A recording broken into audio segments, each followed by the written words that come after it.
People of Reddit, what's an interesting creepy topic to look into? People dead on Mount Everest. A Redditor. When she was young, and her mom were out camping and there were men in a truck nearby. Later that night, she was awoken by her mom in the tent who was sitting up and motioning for her to be quiet. They could hear the men approaching the tent. The mom had a bit of quick thinking and said, "Tommy, grab the gun," aloud. Even though it was just the girl and her monsieur, the men ended up leaving after hearing that. I can't imagine the horrors they avoided that night. This gave me the creeps! Exclamation mark. Exclamation mark. Cornflakes. The inventor of cornflakes made it bland and boring so people wouldn't get excited and have sex or masturbate. He also ran a sanitarium. Put carbolic acid on little girls' privates so they would never derive pleasure from sex. And put wires on boys' penises so that when they had an erection it would cause them pain. Among other things. He believed in some crazy crap. This is also why circumcision is such a widespread practice in America. This dude believed that circumcision would keep boys from masturbating because everyone at the time thought masturbation was bad for you or sinful. So yeah, if you're circumcised in America and you're not Jewish or Muslim and your parents did it just because then it was done because of cornflakes guy. And I do believe that it was the brother of the cornflakes inventor that ran the sanitarium. But I'm not sure, so don't quote me on that. One of Kellogg's heroes was Mr. Graham, known for the graham cracker. He thought tasty food excited the loins and led to sexual thoughts. The original graham cracker was invented to prevent masturbation. By tasting so bland. Jokes on Hi Monsieur, I love graham crackers and masturbation. Torture methods between 14th and 18th centuries. Imagine you're the sickest piece of shit there is and they let you make a career out of that. Yep, I had a book about it once. There is some shit there that you wouldn't imagine. I always tell myself that whatever sick thing I can imagine, someone is out there doing that and probably worse things. Human experimentations done by various militaries and governments. It's sad how much of our modern scientific and medical advancements are built on the graves of innocents from World War II. Jim Jones and the People's Temple. Cults in general. Heaven's Gate, for example, is its own style of creepy. The fact that it left behind true believers still answering emails is the worst. The bloop, deep-sea gigantism, and other deep-sea sounds. While many have been debunked, the idea of Godzilla-sized shit running around down there is fun, scary. Cults. It's easy to think you're too smart to fall for brainwashing tactics, but the more you learn, the more you realize that we all have vulnerabilities that can be exploited. Do MLMs count? Who do you think sponsors the class? I don't know, but I do have these great knives for sale. Interested? Toy Box Killer. The tapes he made are pretty gruesome too. You can find the transcripts online, but they're very NSFW and disgusting. I just listened to over 20 minutes of it. I had to stop after the dog part.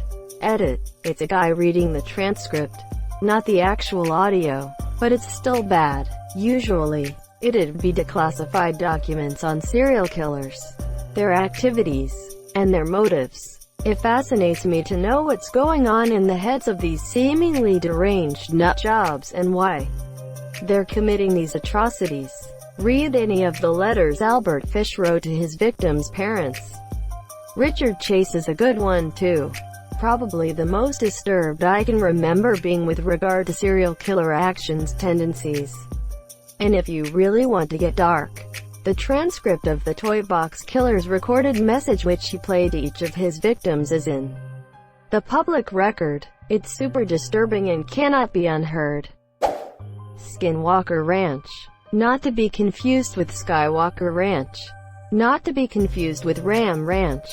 Not to be confused with ranch dressing. Not creepy, but interesting. D.B. Cooper. The only person to successfully hijack a plane, flee, and never get arrested. The History Channel played like a 3-hour-long overly produced and over-dramatized mini-series about DB Cooper. I was home visiting my parents and my dad was like 1.5 hours in on the series. Convinced that by the end of it they were going to have found Hi Monsieur. I was like, if they found him there would have been something in the news. Don't you think? And after a bit of Googling, he decided to cut his losses and change the channel. It's like that Oak Island series. Room 1046 is a pretty creepy unsolved case. Basically, an unidentified man was brutally murdered in his hotel room after he had been sat there alone, in the dark, all day. Throw in some mysterious phone calls and strange behaviors and it's a pretty interesting story.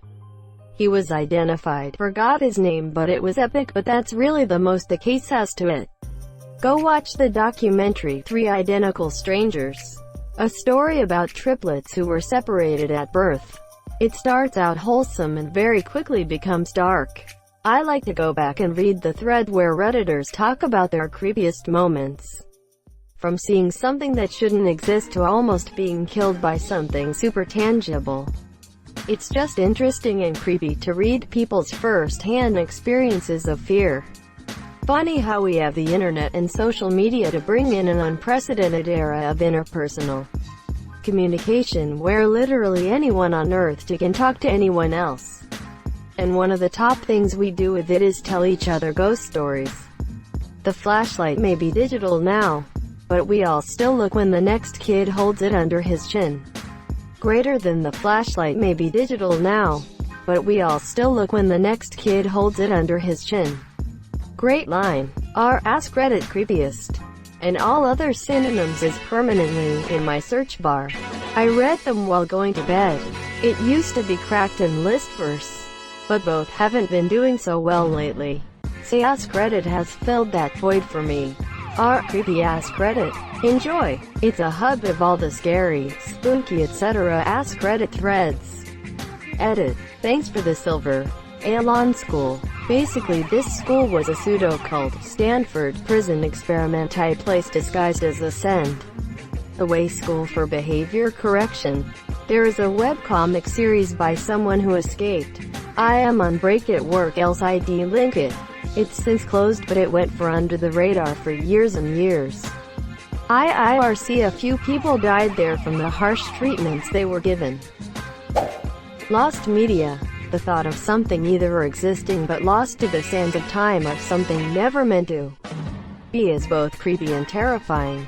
It feels like it never existed, and yet it did, and due to human error it was never documented or finished. Sometimes we don't know if it even really existed, and yet, lots of it we do know. Remnants through small clips, screenshots, or even just the word of God. But there's a good chance we'll never find them, monsieur. Might as well try, though. I wish there was a succinct word for the feeling things like lost media give you. It's sort of a naughty feeling, like you're looking at something you shouldn't be. But there's a sinister element, too. This was covered up for some nefarious reason.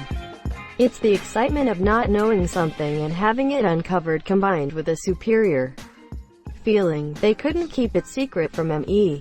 I'm too smart for the monsieur. I get the same feeling listening to old Art Bell episodes.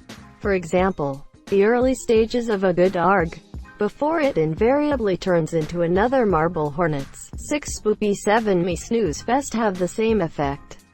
Alan Resnick and Wham City Comedy's work is sublime for this.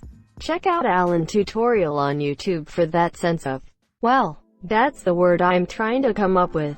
Rewarding epiphanal satisfaction. Not all that succinct. This is why I like finding the weird side of YouTube.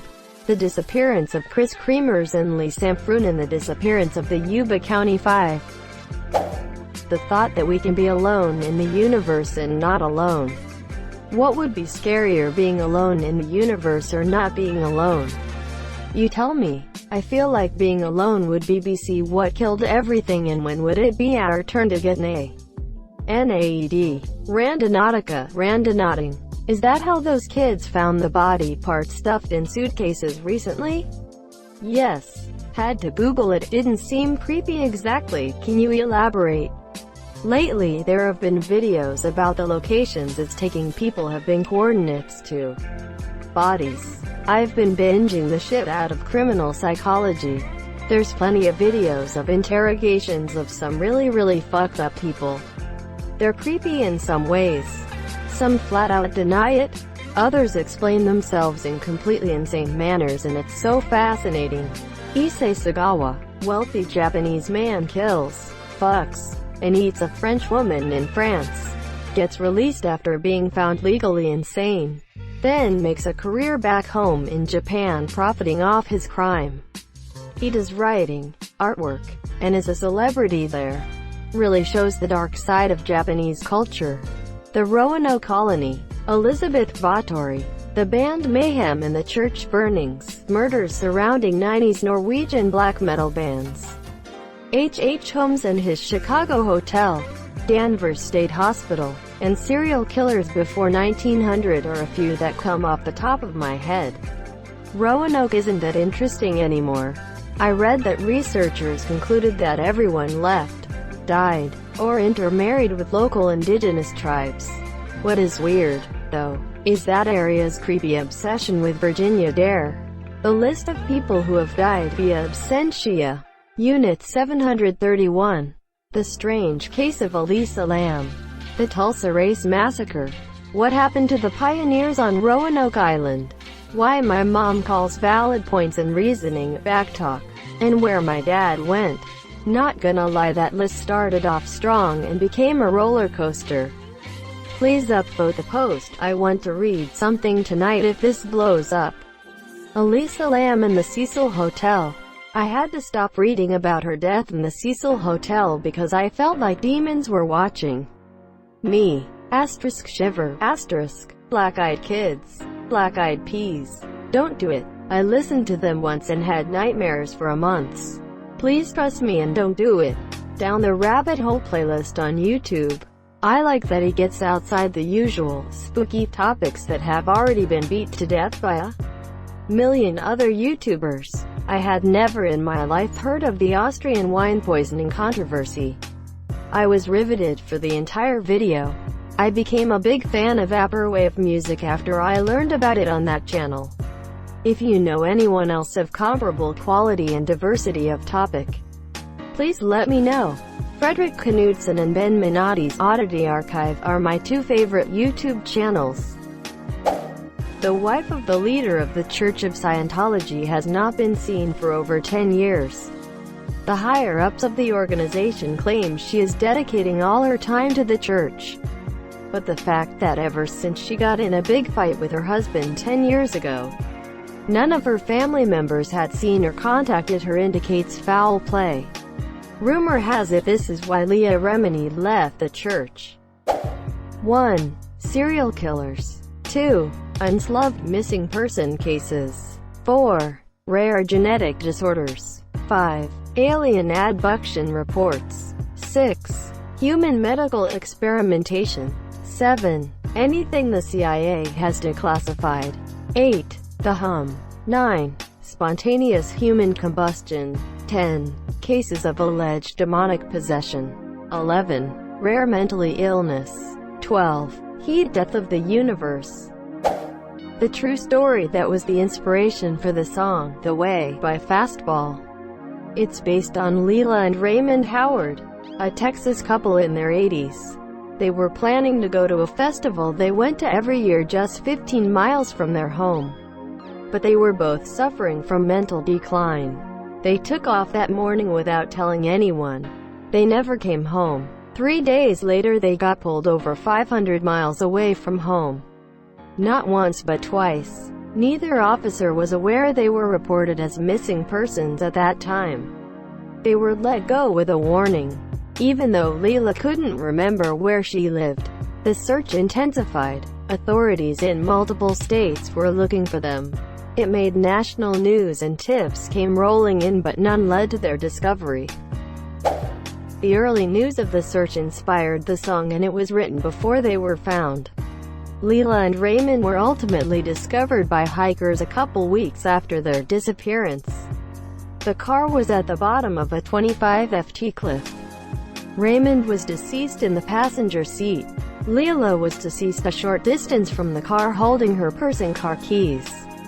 She opened the passenger door for her dead husband before crawling away and dying of her own injuries. The car went off the cliff at about 50 miles per hour and there were no skid marks indicating that she even tried to stop. Presumably she didn't see the cliff or got confused or something and just drove right off it. Thank you so much for watching and have a good day.